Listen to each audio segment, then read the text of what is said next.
नमस्कार। आज के वीडियो में हम चर्चा करेंगे कि भारत के भौगोलिक परिवेश ने किस प्रकार से भारतीय इतिहास और संस्कृति को प्रभावित किया है। यह ऐसा कह सकते हैं कि भारत के इतिहास और संस्कृति पर भूगोल का क्या प्रभाव पड़ा। देखिए, हम सभी जानते हैं कि किसी भी क्षेत्र का जो इतिहास, संस्कृति और जो सामाजिक परिवेश होता है वो उस देश के भौगोलिक वातावरण या परिवेश से पूर्ण रूप से प्रभावित होता है। भारतीय इतिहास, संस्कृति और सामाजिक परिवेश भी भारत के भौगोलिक परिवेश से व्यापक रूप से वो प्रभावित हुए हैं। यह ऐसा कह सकते हैं कि भारतीय इतिहास और संस्कृति भी भारत के भौगोलिक परिवेश के प्रभाव से अछूते नहीं रह पाई और व्यापक रूप से प्रभावित हुए हैं।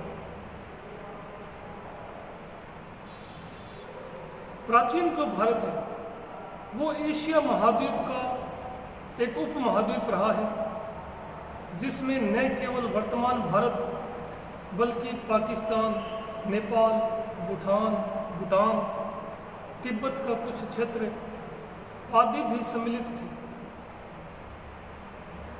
इस विशाल भारतीय उपमहाद्वीप की जो भौगोलिक विविधताएं थी, यह ऐसा कह सकते हैं कि इस विशाल भारतीय उपमहाद्वीप की भौगोलिक विविधताओं ने इस क्षेत्र के भिन्न भिन्न भागों में भिन्न भिन्न संस्कृतियों के उद्भव और उनके विकास में महत्वपूर्ण भूमिका निभाई। किसी भी क्षेत्र या ऐसा कह सकते हैं कि देश का जो भौगोलिक परिवेश होता है, उस भौगोलिक परिवेश के अंतर्गत भौतिक उच्चावच या ऐसा कह सकते हैं कि पर्वत और दर्रे, नदियाँ और मैदान, मरुस्थल या मरुस्थलीय प्रदेश, पठार, समुद्र तटीय क्षेत्र आदि सम्मिलित होते हैं। और ये सभी भौतिक उच्चावच किसी भी देश या क्षेत्र के इतिहास और संस्कृति को व्यापक रूप से प्रभावित करते हैं। और भारत का जो भौगोलिक परिवेश है या भौतिक उच्चावच है, या भारतीय क्षेत्र में जो पर्वत, दर्रे, नदियाँ, मैदान, मरुस्थल, पठार, तटवर्ती क्षेत्र हैं, उन्होंने भी भारतीय इतिहास, संस्कृति और सामाजिक परिवेश को व्यापक रूप से प्रभावित किया है। और इस चीज़ को समझने के लिए हमें सबसे पहले भारतीय भौगोलिक परिवेश को समझना आवश्यक है कि भारत का भौगोलिक परिवेश कैसा है। हम सभी जानते हैं कि जो भारत का विशाल भौगोलिक क्षेत्र है, उसके उत्तर और उत्तर पूर्व में विशाल हिमालयी पर्वतीय प्रदेश स्थित है। इस विशाल हिमालय पर्वतीय प्रदेश से मैदानी भाग में बहने वाली लगभग सभी नदियां हैं वो इस विशाल पर्वतीय प्रदेश से ही निकलती है। और इन नदियों के कारण ही भारत का जो विशाल उत्तर का मैदान है वो निर्मित हुआ है। इसी प्रकार पश्चिमोत्तर में है वो किरथर, सफ़ेद कोह, सुलेमान की पर्वत श्रृंखला स्थित है, जो भारत को मध्य एशिया से पृथक करती है। परंतु इन्हीं पर्वत श्रृंखलाओं के मध्य तंग रास्ते, जिन्हें दर्रे कहा जाता है, स्थित हैं, जिनके माध्यम से भारत का मध्य एशिया और सुदूर यूरोप तक स्थल मार्ग से संपर्क संभव हो सका। इन दर्रों में खैबर, बोलन, टोची, गोमल आदि प्रमुख हैं। इसी प्रकार पश्चिमी भारत में थार का महान मरुस्थल स्थित है। उत्तर और दक्षिण भारत को पृथक करने वाला जो प्रायद्वीपीय पठार है, वो भी भारत की एक भौगोलिक विशेषता है, जो किनारों पर से है वो अधिक ऊंचा उठा होने के कारण एक प्रकार से वृष्टि छाया प्रदेश का निर्माण करता है।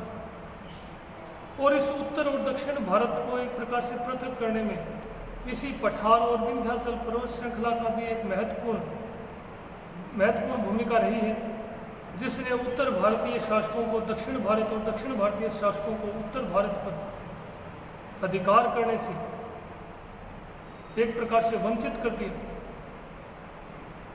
इसी प्रकार भारत का जो तटीय क्षेत्र है, पूर्वी और पश्चिमी तटीय क्षेत्र, उसने भी भारत के भौगोलिक इतिहास को वो व्यापक रूप से प्रभावित किया।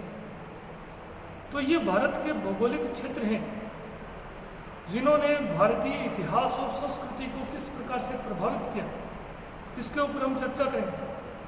सबसे पहले हम देखेंगे कि भारत के उत्तर और उत्तर पूर्व में स्थित जो हिमालय का पर्वतीय प्रदेश है, उसने किस प्रकार से भारतीय इतिहास और संस्कृति को प्रभावित किया है।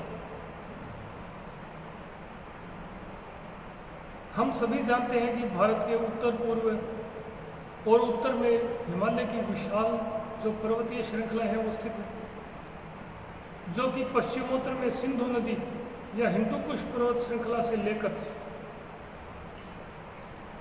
उत्तर और उत्तर पूर्व में हिमालय तक विशाल पर्वत श्रृंखलाओं से परिवेष्टित है या घिरा हुआ है।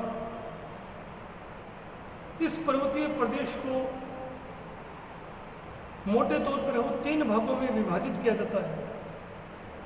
यह हिमालय का पर्वतीय प्रदेश है, वो लगभग 2400 किलोमीटर लंबा तथा 150 से लेकर 320 किलोमीटर तक चौड़ा है। और इस पर्वतीय प्रदेश को 3 श्रेणियों में विभाजित किया जाता है। महान हिमालय या वृहत हिमालय, जिसे हिमाद्री भी कहा जाता है। दूसरी जो श्रेणी है वो है मध्य हिमालय, और तीसरी जो श्रेणी है लघु हिमालय, जिन्हें शिवालिक की पहाड़ियाँ भी कहा जाता है। इस पर्वत श्रृंखला का जो सबसे उत्तरी छोर है उसे महान या वृहत हिमालय के नाम से जाना जाता है। और इस क्षेत्र में मुख्य रूप से अधिकांशतः हिम आच्छादित जो पर्वत श्रृंखला है वो स्थित है, जिनमें माउंट एवरेस्ट जो कि सबसे ऊंची पर्वत श्रृंखला भी है, 8,848 मीटर ऊंची, कंचनजंगा, गॉडविन ऑस्टिन, नंदा देवी आदि पर्वत श्रृंखला है वो इसी महान हिमालय वाले क्षेत्र में या हिमाद्री में स्थित है। अधिकांश ग्लेशियर है वो इसी क्षेत्र में स्थित है। दूसरी श्रेणी मध्य हिमालय की है, और तीसरी श्रेणी लघु हिमालय, जहाँ अपेक्षाकृत जो कि हिमालय पर्वतीय श्रृंखला का दक्षिणतम छोर है, जहाँ अधिकांशतः छोटी छोटी पहाड़ियाँ स्थित है, श्रृंखलाबद्ध छोटी छोटी पहाड़ियाँ स्थित है, जिन्हें शिवालिक की पहाड़ियों के नाम से जाना जाता है। इन पर्वत श्रृंखलाओं ने भारतीय इतिहास और संस्कृति को किस प्रकार से प्रभावित किया। हम सभी जानते हैं कि ये जो पर्वत श्रृंखला है, इसने एक प्रकार से भारत की पश्चिम उत्तर से लेकर उत्तर पूर्व तक एक प्रकार से एक विशाल सुदृढ़ दीवार के रूप में और सुरक्षा दीवार के रूप में कार्य किया। अगर यह विशाल हिमालय पर्वतीय श्रृंखला नहीं होती या पर्वतीय प्रदेश नहीं होता, तो उत्तरी ध्रुव और साइबेरिया के ठंडे प्रदेशों से आने वाली जो शुष्क और बर्फीली हवाएं हैं, वो भारत को एक शुष्क मरुस्थल में तब्दील कर देती हैं। और भारत और हिमालय पर्वतीय प्रदेश के न होने की स्थिति में न केवल हिमालय पर्वतीय प्रदेश बल्कि उत्तर का जो मैदानी भाग है वो भी एक बर्फीले और शुष्क मैदान में परिवर्तित हो जाता है। न ही है वो भारत में, उत्तर भारत में वर्ष पर्यंत बहने वाली नदियों का अस्तित्व होता है, और न ही उसके कारण वो विशाल मैदानी भाग का निर्माण होता है। इस प्रकार अगर हिमालय पर्वतीय प्रदेश नहीं होता तो एक प्रकार से उत्तर भारत में व्यापक जो शुष्क, निर्जल, शुष्क और शीत मरुस्थल में तब्दील हो जाता। इसी प्रकार इस पर्वत श्रृंखला ने उत्तर की ओर से विदेशी आक्रमणकारियों के विरुद्ध एक सुदृढ़ सुरक्षा दीवार के रूप में भी कार्य किया है। चूँकि हम पूर्व में चर्चा कर चुके हैं कि हिमालय पर्वत श्रृंखला जो है इसमें विशाल